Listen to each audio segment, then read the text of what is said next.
to Duck Dive.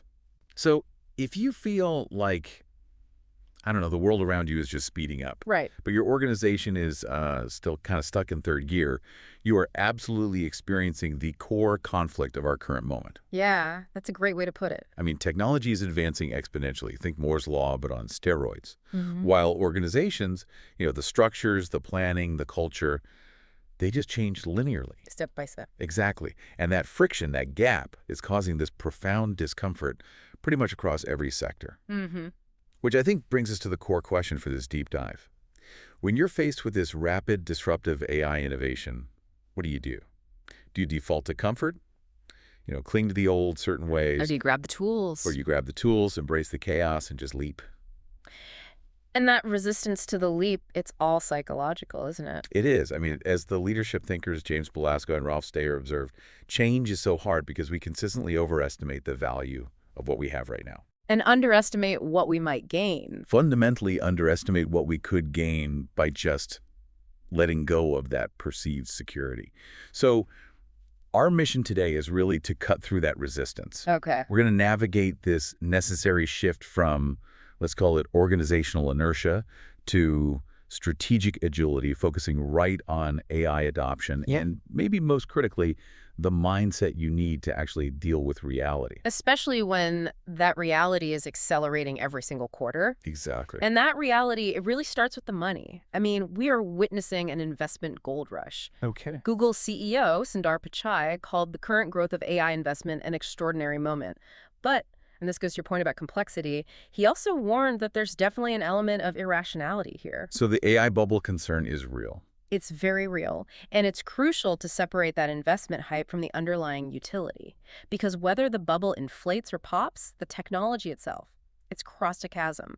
We now have to grapple with what some sources are calling co-intelligence. Co-intelligence? Yeah, and this isn't just about using a new tool. It's about navigating collaboration with a new cognitive partner. A partner who is also, as we know, prone to making things up. Exactly. Immensely productive, but still prone to those unpredictable hallucinations that introduce a whole new kind of risk. Okay, so let's unpack that timeline, because this change, it didn't really happen gradually, did it? Wharton professor Ethan Mollick, in his book Co-Intelligence, he pinpoints the exact moment the world changed. And when was that? November 2022. So very recently. Just yesterday, practically. Yeah. That's when we saw the arrival of the first general-purpose AI that could, for the first time, perform really creative, innovative tasks. Stuff that was only for humans before. Exactly. It could produce novel ideas, output that genuinely passed for a human. Mm-hmm. And that's why we're not talking about simple automation tools anymore. No, we're talking about something that augments, or in some cases might even outright replace, complex human thinking. Right. So that term, co-intelligence, it really captures that dynamic. You're working alongside it, not just with it. And Mollick is incredibly definitive about what this means for organizations.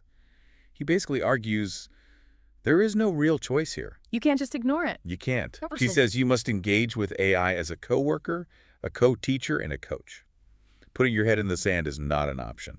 And this is where the sheer scale of it all comes into play. I mean, if you just look at the raw output metrics, ignoring AI it's an economic absurdity. How absurd are we talking? The sources say that these AI packages can produce in seconds what it would take an entire team of intelligent, hardworking interns. Entire team? An entire team, a month to churn out. A month. Wow.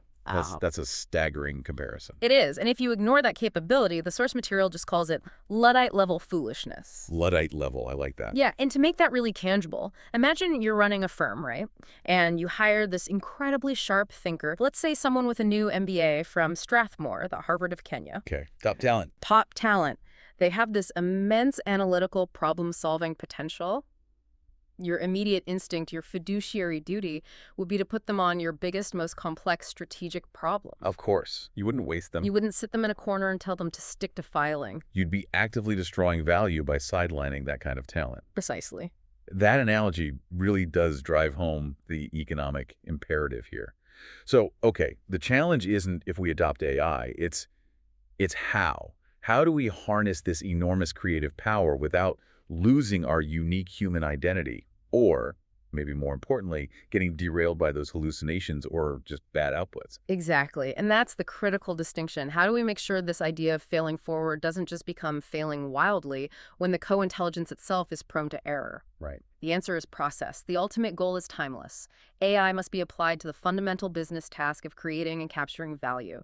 If it doesn't do that, the rest is just a distraction. And this shift, it immediately upends decades of corporate tradition, Yeah. especially around planning. This is where it gets really interesting for me. Oh, absolutely. Because exponential technology, it completely kills our reliance on traditional linear planning. The source material argues pretty forcefully that the era of the detailed 5 to 10-year plan, it's over. It has to be. A 5-year plan assumes stable variables. It assumes that if we do A, B, and C, the world in year 5 will be largely predictable. An assumption which is now guaranteed to be false. Guaranteed. There are no stable variables anymore. So what's the alternative? We have to adjust our time horizon, move to much shorter cycles of thinking strategic. And that requires a really crucial distinction. Between strategy and planning. Yes, plans can be written down, they feel clear, they offer a sense of certainty. Strategy, however, strategy is fundamentally not certain. It's about building options now, not predicting outcomes later. Exactly, and that uncertainty demands a really agile implementation. You can't just flip a switch and turn on AI across the whole firm overnight. Right. The sources give us this perfect analogy for it. Using AI is like tightening a car tire. Okay, I love this. Explain that one. So you don't fully tighten the first bolt all the way, right? You bend the rim. Right, you go in a star pattern. You tighten all 5 bolts gradually, moving across the pattern, bringing them all along together slowly to ensure balanced tension. So you don't warp the connection. Exactly. So applied to an organization, this means you experiment with AI in gradual, controlled steps on multiple fronts at the same time. So not one big, risky project. No. Maybe you start testing it for first draft HR comms or for internal data summaries, low risk, low cost areas. The danger is focusing all your attention and budget on one massive project or just blindly copying and pasting AI content wholesale. Because that's not thinking. No, AI has to contribute to human critical thinking. It can never, ever be allowed to replace the diagnostic and analytical rigor of your people. So strategic agility really means we have to embrace this low-risk, small-scale experimentation across the whole enterprise.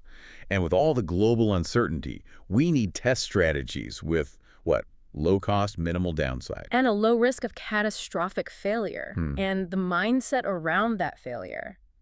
It's everything. Oh, so. When one of these small tests fails, you have to fail forward. You learn the precise reason it failed, you adjust, and you move on immediately. And when the strategy shows promise, You scale it up Yeah. quickly and with confidence, leveraging the momentum from that small win.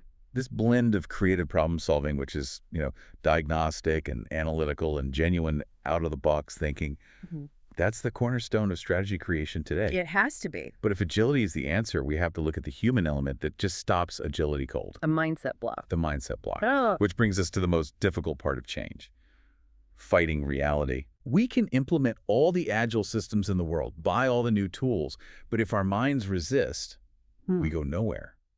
Silicon Valley thinker Naval Ravikant, he puts it so directly.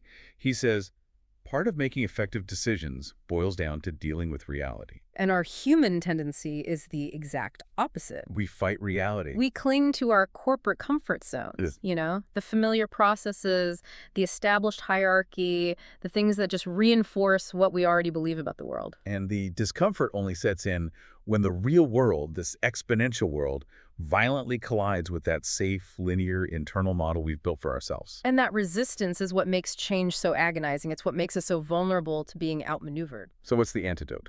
The antidote, according to Ravikant, is clear thinking. He says that truly effective, smart thinkers, they understand the basics of their field at a really fundamental level. They don't just rely on borrowed authority, like reciting industry jargon or complex concepts. And this leads to a crucial test he offers, and it's a powerful one. It is strategically better to deeply understand the basics of your field than to memorize 100 complicated concepts you can't rederive yourself. That distinction, memorizing versus rederiving, that feels like the key to agility. It is. If I can't rebuild a concept from scratch, if I can't explain the foundational principles of, say, net present value without just pulling out a memorized formula, then I'm not really thinking. You're just recalling. Just recalling. Exactly. And those advanced, complicated concepts, often they're just insider signals, ways for people to claim expertise. But they're usually less proven, highly volatile. The real strength you need to navigate this kind of change, is in mastering the basics. So clear thinkers rely on their own internal authority. They do. It's what guides them through the chaos. And when we don't have that clear thinking, the emotional, reactionary monkey mind takes over. Yeah. It just overwhelms us with noise about how the world should be based on our old comfort zones instead of just seeing how it is. And that clouds judgment, especially when you're facing uncomfortable truths about a failing strategy. And that self-deception in business, it has a steep, measurable cost. Ravikant argues that often when a business or a project fails, the suffering isn't from the failure itself. Really? Then where does it come from? It comes from the long, agonizing period you spent actively avoiding reality, hiding it from yourself and from the people around you. That is the real cost of clinging to comfort. Wow. And that brings us to his most provocative definition of suffering. It is not the pain of failure. What is it? It is the moment when you see things exactly the way they are, the moment you stop lying to yourself. That is an intense realization, but it perfectly ties together these exponential forces outside the company with the psychological blocks inside the leader. It does. We've covered the rise of co-intelligence and this immediate demand for action, the required strategic shift to agile, low-cost experimentation, and now, the absolute necessity of clear thinking, of seeing reality as it is. Just to make those changes possible. The long-term plan is obsolete. The opportunity to leverage this near-human creative capability is happening right now. The train is leaving the station. So we leave you with the final question posed in our source material, the one that you, listening, have to answer. Do we cling to what we have, protecting our past comfort? Or do we let go? Or do we let go of that security and start creating new value? Your pace or mine? And if we synthesize that need for strategic agility, the imperative to experiment, to fail forward, and connect it back to this issue of clear thinking, it becomes so obvious where the greatest risk is. Where is it? The biggest impediment is almost never the lack of a brilliant plan. The real friction is the corporate and the individual refusal to accept the failure signs when they appear. Because we're too attached to our internal model. So what's our final thought? So here's our final thought for you to chew on. Yay. If clear, foundational thinking is the antidote to complexity, and it's the driver of agility, consider this. Which foundational concept in your own professional field, that bedrock principle that governs your daily decisions, which one could you not actually rederive from scratch right now? Mastering that one basic, maybe unproven principle, that might just be the most strategically agile move you can make today.